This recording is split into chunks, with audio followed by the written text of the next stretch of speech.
বৃহস্পতিবার ছিল জলপাইগুড়ি জেলা পরিষদের 2024-25 অর্থবর্ষের বাজেট অধিবেশন।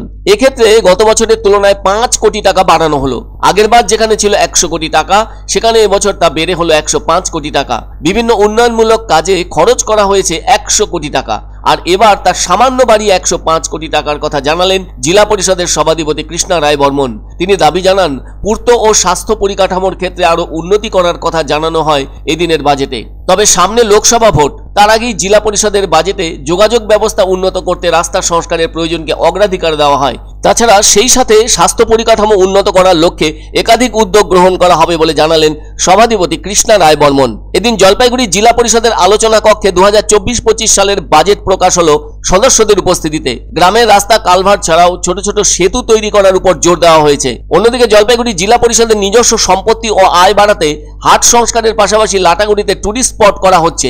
এছাড়াও জেলা পরিষদের অধীনে এই জেলার বিভিন্ন দিকে রয়েছে 27টি হাট। এই সব হাটকে সংস্কার করতে হবে। আবার সকলের সুবিধার্থে টিনের শেড করা হচ্ছে। এমনিতেই বর্ষার সময় হাটে আসতে সকলেরই অসুবিধে হয়, ফলে ওই হাটগুলিকে বর্ষার আগে ঠিকমতো সংস্কার করে না দিলে হাটে আসা ক্রেতা বিক্রেতারা অসুবিধায় পড়বেন। আবার গয়ের কাটা হাটটিকে নতুন করে সংস্কার করে সেখানে টিনের শেড করা হচ্ছে। প্রত্যেক হাটে বাংলো বা কমিউনিটি হল করা হবে। অন্যদিকে জলপাইগুড়ি জেলা পরিষদের অনেক জমি দখল হয়ে আছে, সেই সব দখল করা জমিকে উদ্ধার করার জন্য জোর দেওয়া হয়েছে। এই জেলার অনেকেই জানেন, কলকাতায় জেলা পরিষদের জন্য একটি ভবন রয়েছে। সেই ভবন থেকে আয় যেমন হয়, তেমনি অনেকে চিকিৎসা করাতে গিয়ে সেখানে থাকতে পারেন। সেই কারণে ভবনটিকে সংস্কার করে আরো আয় বাড়ানোর উদ্যোগ গ্রহণ করা হয়েছে। এই বাজেট প্রসঙ্গে জেলা পরিষদের পূর্ত বিভাগের কর্মাধ্যক্ষ নূরজাহান বেগম বলেন, রাজ্যের মুখ্যমন্ত্রী মমতা বন্দ্যোপাধ্যায়ের উন্নয়নের ধারাকে অব্যাহত রাখতে এবারের বাজেট যেন অভিনব হলো। বলা যায়, একাধিক উন্নয়নমূলক কাজে অর্থ বাড়ানো হয়েছে। অন্যদিকে জলপাইগুড়ি জেলা পরিষদের সভাধিপতি কৃষ্ণা রায় বর্মন বলেন, গতবারের থেকে এবারের বাজেটে বেশি অর্থ বরাদ্দ করা হয়েছে, যা কিনা 105 কোটি টাকা। জেলা স্বাস্থ্য, রাস্তা সহ একাধিক উন্নয়নমূলক কাজ করা হবে বলে জানালেন সভাধিপতি কৃষ্ণা রায় বর্মন। আমাদের এবছর আমরা 105 কোটি টাকার বাজেট ধরলাম। এর আগের বছর আমাদের 100 কোটি বাজেট ছিল, সেটাকে বাড়িয়ে আমরা 105 কোটি করলাম। জলপাইগুড়ি জেলা পরিষদের 24-25-এর হচ্ছে আর্থিক বছরের বাজেট পেশ করা হলো, ফাইনাল বাজেট। এই বাজেটে আমাদের 100 কোটি, যে গত বছরের যে বাজেট ছিল 23-24-এর, সেটা হচ্ছে 100 কোটি। আবার হচ্ছে 24-25-এর যে বাজেট, এখানে আমাদের 105 কোটি ধরা হয়েছে। 105 কোটি টাকার মধ্যে আমাদের সবচেয়ে বড় হচ্ছে অর্থ থেকেই আমাদের বেশি পরিমাণে বাজেটে খরচ হয়, সেখানে আমাদের বেশি পরিমাণ ধরা হয়েছে। আর সেই জায়গায় পূর্ত যেমন রাস্তাঘাট থেকে, ব্রিজ, কালভার্ট থেকে নিয়ে এগুলো করা হয়েছে। যেমন আমাদের জলপাইগুড়ি জেলা পরিষদে মোট 27খানা হাট রয়েছে।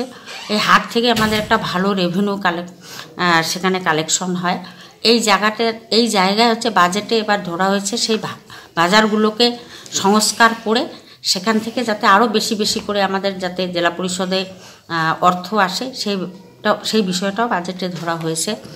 আর আকর্ষণীয় বাজেটের মধ্যে আমরা ট্যুরিস্ট স্পট কিছু জায়গায়, যেমন লাটাগুড়িতে আমরা ট্যুরিস্ট স্পট একটা করা হবে।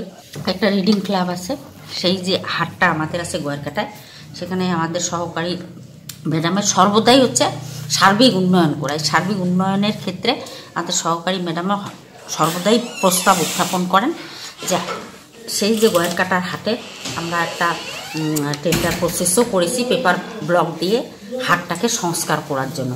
যত হাটের আমাদের যে বাংলোগুলো রয়েছে, সেই বাংলোগুলোকে পুনরায় আমাদের যে জনস্বাস্থ্য কর্মাধ্যক্ষ মাননীয়া মহুয়া মহাশয়া রয়েছেন, উনিও পুরোদমে এটা উদ্যোগ নিচ্ছেন যে আমাদের যে কমিউনিটি হল রয়েছে, বাংলোগুলো রয়েছে, এবং জলপাইগুড়ি জেলা পরিষদের যে জলপাইগুড়ি ভবন রয়েছে, সেখান থেকে আমাদের একটা কিন্তু হিউজ পরিমাণ অর্থ আসে। যেহেতু এই আমাদের জেলা থেকে বিভিন্ন পেশেন্টরা সেখানে যান, সেখানে থাকেন, এই জায়গাগুলোকে পুনরায় সংস্কার করে তার সৌন্দর্যায়ন করে সেখান থেকে কিভাবে আমরা অর্থ পেতে পারি সেটাও আমরা ধরেছি, এবং বাজেটেও সেটা আমরা করেছি। আমাদের এবার যে বাজেটটা হয়েছে সে একটা অভিনব বাজেট হয়েছে।